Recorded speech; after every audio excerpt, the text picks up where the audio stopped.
The striking tip is one of the hardest things to build in Jugger. At least that's what I constantly hear. Which foam should I use and what size? Which tape? Do I need a cuff to support the tip? I get it, there are a few things you need to know in order to pass a weapon check at a tournament. But it's easier than you might think. I'll take you through the whole process of building a tip according to the German Jugger rules. If you already have your foam, tape and tools ready, skip to this timestamp for the building part. Otherwise, let's gather the things we need. We need regular polyurethane foam, but not all of them are usable for our Jugger tip. To know which foam characteristics are the right ones, we need to look at weight and compression hardness. In Germany, foam is labeled like this. The left value is the weight in kilograms per cubic meters and the right value stands for the compression hardness. That means how many kilopascals are needed to compress the foam by 40%. So the higher the left value, the heavier the foam, and the higher the right value, the harder the foam is. Compression hardness is measured differently around the world. In the US, for example, it is called ILD or IFD. That means how much force is needed to compress the foam by 25%. Just keep that in mind. These are the most common foam types used in German Jugger. RG14 by 18 is pretty experimental. It is super soft and not very durable. That's why we won't take a closer look at it today. RG25 by 44 is great.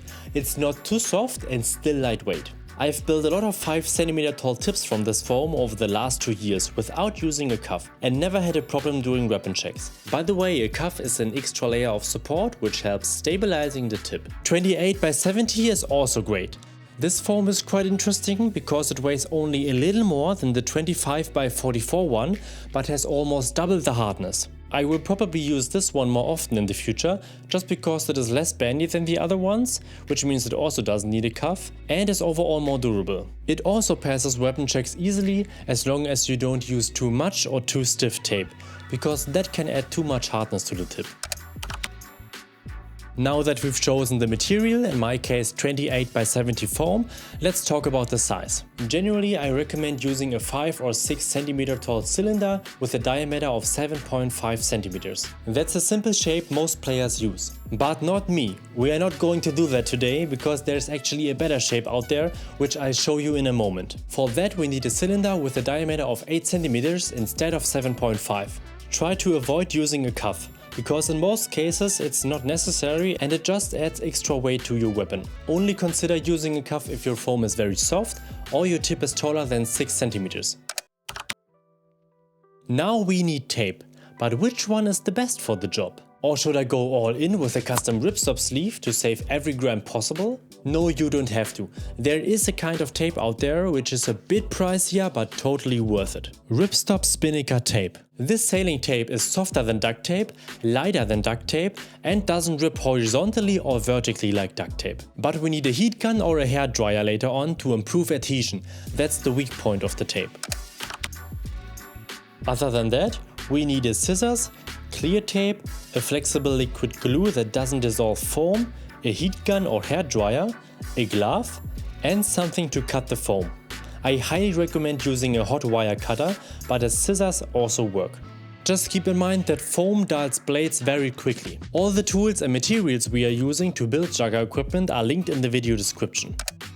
Alright, let's go. You can either follow the tutorial using a 5 cm tall cylinder with a diameter of 7.5 cm or a mushroom shaped cylinder with an upper diameter of 8 cm. I'm going to show you the mushroom shape today, which saves a gram, yes, is slightly more aerodynamic and makes taping easier in my opinion. Take your hot wire cutter or scissors and cut a cylinder with a diameter of 8 cm.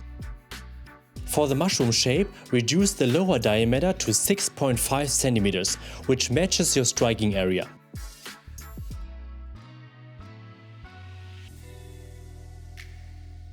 The 8 cm diameter at the tip should remain for about 1 cm. According to the German rules, the very end of the tip must be at least 7 cm in diameter, the rest of the striking area must be at least 6 cm. That's why the mushroom shape passes weapon checks easily. Before attaching the tip, make sure your surfaces are as clean as possible. Tape won't last long if applied to a muddy, greasy or wet surface. Now take the clear tape and apply one horizontal layer right before the foam tip. This is crucial because ripstop tape does not stick well to flexible surfaces like foam, EPP or polyethylene.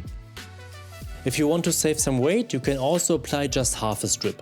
All the tape I'm using has a standard packaging tape width of 5 cm.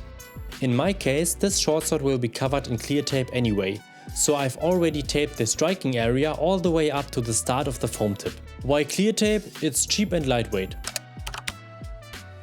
Now take the flexible glue and connect the tip to your weapon. Normally you should let the glue dry overnight, but there's a risk of deformation if weight presses down on the foam. So instead apply some pressure with your hand and continue building. By the way, I don't recommend using double-sided tape here.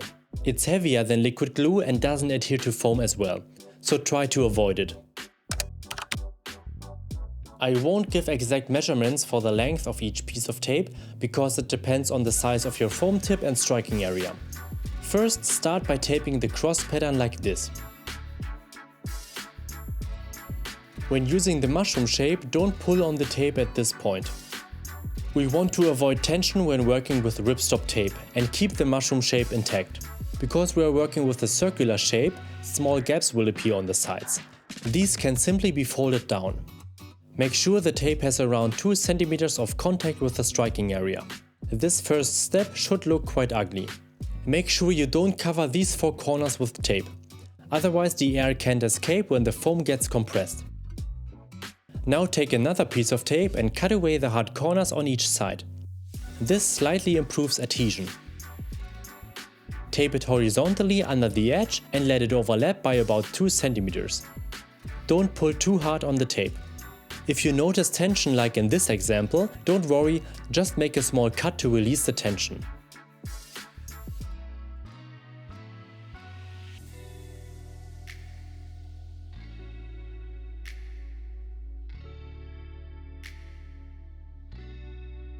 For the final piece of tape, you can cut it in half if you want to save some weight. If you prefer maximum durability, use the full width. Again, I highly recommend cutting away the hard corners before applying it. And again, don't stretch this piece too much and let it overlap about 1 cm. Now squish the foam slightly at the tape edges to make sure everything sits firmly. For the final step you need a heat gun or hair dryer to improve adhesion. Use a glove because the tape can get hot. Do not apply too much heat because you might melt the foam underneath.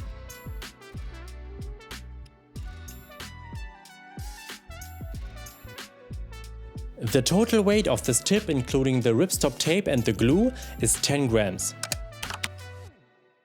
And that's it, but before you stop watching, here are some quick tips for a long-lasting tip. After finishing your tip, let the weapon sit overnight so the glue can fully dry. This is also a good time to check if the tape lifts anywhere due to tension. If a spot pops up overnight, just cut the tape at that point to release the tension.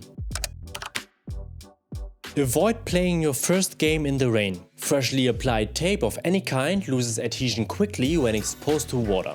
Play a few games in dry conditions first so the tape can properly adapt to the surface. Don't lean on the tip or store the weapon standing on the tip. Over time, this can cause foam deformation.